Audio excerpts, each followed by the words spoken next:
Hello, welcome back to another Warhammer Fantasy Battle Report. We got very lucky today. It was pouring rain and disgusting, and we got to get another game in. Really excited to keep playing with the new Ogres. Today's battle is another 4,000 point battle, 2,000 Ogres, 2,000 Orcs and Goblins, so it's a much better matchup versus 4,000 High Elves. We all thought this would be pretty interesting.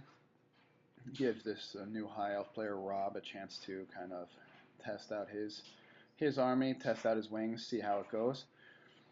And you can see we're playing Battle for the Past. We're pretty clear with the setup here.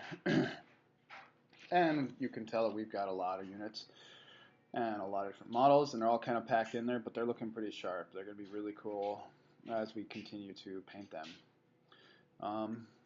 Nothing too big there as far as stuff. That's Temple of Skulls is this hill, and then there's a couple of interesting, there's a tower that gives us pluses and so on and so forth, but it's, anyways, on this flank we have two rock lobbers, my Noblars, a massive unit of 100 or 107 Night Goblins with an Orc Shaman in there, Wolf Chariot. I have 7 Iron Guts, and my BSB, they look a little disjointed because they couldn't all fit there. There's a single Troll. In the back is 5 Wolf Riders, the Orc General, and BSB. Up front, I have 11 Bulls with a Slaughtermaster, level 4, and I like having those two units as my center. To their right is a unit of 4 Mournfang Cavalry, which you'll see better in the next picture, and another horde of Savage Orc Biggins. And Savage Orcs are just awesome. So it's a nice little group we've got here, and the Mournfang, this hopefully will be a chance for me to really put them through their paces and see what they can do. I have a Thundertusk, still kind of up in the air on that one. 2 Saber-Tusks, the second one's hidden behind that little post, which lets you reroll charge distance, and another Rock Lobber. We might be a little close there. We kind of measured and it looked like it was 1 inch, but it looks closer in this case. Now here's the High Elves. There's 49 or 50 Lothran Sea Guard up front here. Another 27 or something. A Star Dragon with a Prince on the back. Then 2 Swordmasters of Hoeth, 1 big unit of 40, and then a smaller unit of 25 or something. And then he's got 4 Bolt Throwers, which you can only see 2. He has a whole bunch of characters, 3 level 2 casters, a second Prince, a BSB. Yeah, so I think it's 6 in all together, and we thought that his general was on the dragon. That might not have been the case, but we talked about the benefits and dangers of having that many different characters. So you can see here that the 4 Bolt Throwers. Kind of interesting setup all over the side, but that is a Dwarven Brewhouse, so lets him be stubborn and immune to psychology. So he flies up here, he brings his general forward, kind of creeps everybody up in a nice little arc here, little convex, and ready to kind of take our charges, whatever he needs to do. With always strike first is pretty mean, so we're going to have to use the Thundertusk and see what we can do with that, what we can do to mitigate that. For us, we move up as well. We try not to go too far. This tower in the middle gives us Frenzy, and then gives the Orcs and Goblins Frenzy and Hatred, so we're trying to keep kind of near that. And we run up a little bit further on the right flank. You can see here my 2 Saber-Tusks go forward, but I keep the Mournfangs and the Thundertusk back, Thundertusk so I can shoot it, but also I want to be within 6 inches of that little pile, the little post, so that we can reroll charges if need be. During our magic, we cast Foot of Gork. We get off the enhanced version right on his general, and it goes through, does 1 wound to his general, 3 to his dragon. We're pretty excited about that.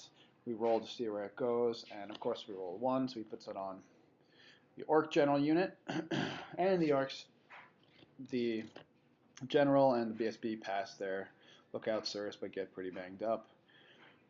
Pass their panic test, and that's okay. And then we shoot our Rock Lobbers at the General. I think we get 2 direct hits, and we end up taking, not the General, but the Star Dragon mounted Prince, and we take that out. So that's just a dangerous thing to take. That's a ton of points to put into one small thing, and it's not like it was in 7th, and we're learning that. Where a dragon's all powerful, can run around, break rank bonuses, do all that kind of stuff. So, you know, you got to be really cautious how we use that. That was one of the big lessons. Anyways, his turn 2, he moves up a little bit more. He gets these sword masters in charge range. He's a little disappointed that he doesn't have his dragon anymore. And so puts these guys up there, so we're going to come into contact sooner or later. I think his BSB's in here. And he buffs it, giving them regeneration and +2 toughness. So all of a sudden we'll look like a really juicy unit to charge for a whole bunch of. We decide to hold back. Not quite knowing what to do except to wait, block these spells from happening again. He does some shooting. I believe this was shooting with his, what's it called, with his repeater bolt throwers, and does 1 wound to each of my saber tusks, luckily not killing either. He also shoots another one, and I believe it was shooting, does wound here. Oh, so what happens, this is now our turn 2. I try to charge this unit. You can see in the back there's a small unit of Lothern Sea Guard. I'm within range. I try to sneak through, charge through, and get into there, past his unit of Swordmasters, and I fail my charge by 1. I needed a 6, and I rolled a 5. So these guys are just sitting right out there. I try to buff them so they can take a charge, do all that jazz. Nothing gets off. That's quite frustrating. I do get both of these guys into his bolt throwers. Cause fear with 1. I think that guy still dies. Do not cause fear with the other, but survives that attack, and then I beat his guys and I overrun.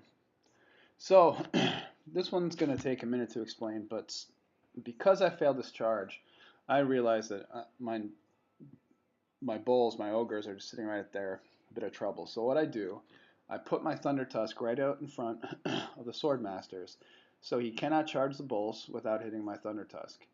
He then comes in, has to charge my Thundertusk, and doing so means he won't hit the bulls, and if he overruns, he will overrun into the bulls, which will mean that we'll resolve that combat with the bulls on the next turn, being our turn, so I can countercharge with the Mournfang, countercharge. Also, I can hopefully buff my units by then. It's a sacrifice of 250-point model, yes, with the Thundertusk, and I lose the always strike first, always strike last aura, but I think that's the best bet because otherwise I'm going to lose a whole lot more. Also in the movement phase, the Orc General decides to roll on the Temple of the Gods or Chaos Gods, whatever, and gets sucked into the vortex on a roll of a 1. So all of a sudden the Orc General is gone. So that was kind of funny. And before my Iron Gut champion had raised his leadership to 11. We drop a few rocks, kill all these guys, so they're down to 5, which was pretty huge. So that meant that, yes, they'd be a threat, but not nearly the threat that we expected on their turn. And there's only a few of them left to come in. We hit 3 direct hits. It was uncanny and almost felt bad. The 100 Night Goblins also shot, open up with 69 hits, did 7 or 10 or 13 wounds or something on these Lothern Sea Guard, who did pass their leadership test, did not flee, but they're pretty weakened. So, turn 3. High Elf turn 3. They charge the front of my Thundertusk, and they charge this flank with the 5 Swordmasters. The way we've been playing it is my aura negates his always strikes first rule, so we go on initiative, and because he's still using a great weapon, that means he strikes last. So I get to strike first because I have initiative 2, and I direct all my attacks on the 5 Swordmasters next to me. Of course, I'm not quite able to kill them. That is pushing it with their high weapon skill, but that's okay. That's where we want to be. Over here, he reforms his beaten up unit of Lothern Sea Guard and moves the other ones up into this forest, which is a venom thicket, and gets a whole bunch of poison shots. But he's shooting at a horde of goblins, so we're not terribly worried there. And he's now buffed that unit. He's got a bunch of characters in there, and we'll kind of just see where that ends up taking us. So sure enough, the Swordmasters wipe the table with my Thundertusk, and he tries to overrun with the 2 remaining Swordmasters, get them out of the way of the little guys, and rolls a 2, so they're just stuck right out in no man's land, out in the middle of nowhere. That's why it looks so weird. You'll note the H, it's pretty cool. Banner he's got painted up there, I think that's his BSB, giving him plus D6 resolution. Pretty cool stuff. So, our turn. You can see a lot's happened here. The Goblins failed animosity, so instead of standing back and shooting, were forced to charge the nearest unit. They made the charge, so they're in the flank of this small unit of Lothern Sea Guard. And in the background here, you can see I've double charged into the Swordmasters. He fled with a small group, so my Mournfang go into the front, and my Slaughtermaster and Ogres go into the flank here. So I get a whole bunch of impact hits. I almost rolled a 10. I rolled a 9 with the Ogres, so I didn't get the D3 with them, but this is a chance to really see how it goes with the Mournfang Cavalry. I do get Troll Guts off on them, so they have regeneration, just to give them a little bit more survivability being in the front there. So, in the back, we move the Iron Guts up. The Iron Guts are just coming around to hopefully sneak around behind these Goblins, and the big unit of black Savage Orcs and Troll move up as well. The Troll actually tried to charge, but as you can see, there's not enough room. They couldn't fit in there, so that was a failed charge. No big deal. Well, after combat, this is what has happened. I have 1 wound on 1 Mournfang Cavalry, and there are 3 guys left in this unit of Swordmasters. So he went first at 27 attacks, only did so many wounds, and only 1 got through. I go back after my impact hits. I'd done 12 impact hits between the 2, and then I did another 27 wounds, I think, with the Mournfang Cavalry, which was just awesome. I have the Dragonhide banner. I rolled a 10 or 11. I think I rolled an 11 and a strength 3 or 4, whatever it is. It's good enough to whoop up on some elves. So he was at rerollable 1s. Unfortunately, did not make it. He would not have been long for this world anyways. My Ogres weren't even in the battle anymore, but I got some combat res for their 4. But it was pretty wild. So he fled. I pursued. I would have caught the other 2 fleeing Swordmasters, and at this point we called the game. We're probably going to be able to beat this small unit of Lothern Sea Guard out in the middle, and then all we'd have to do is focus on getting down this last unit of the big unit of Lothern Sea Guard, and slowly take out the rest of the bolt throwers. So in the end, we'd only lost the Orc General, 1 Saber Tusk, my Thundertusk, and I think that's it for points. And when we called it, it was a really fantastic game, really pretty wild, and then we sat and talked about some strategy to make the game a little bit more balanced and even. Thank you all for watching. Have a nice day.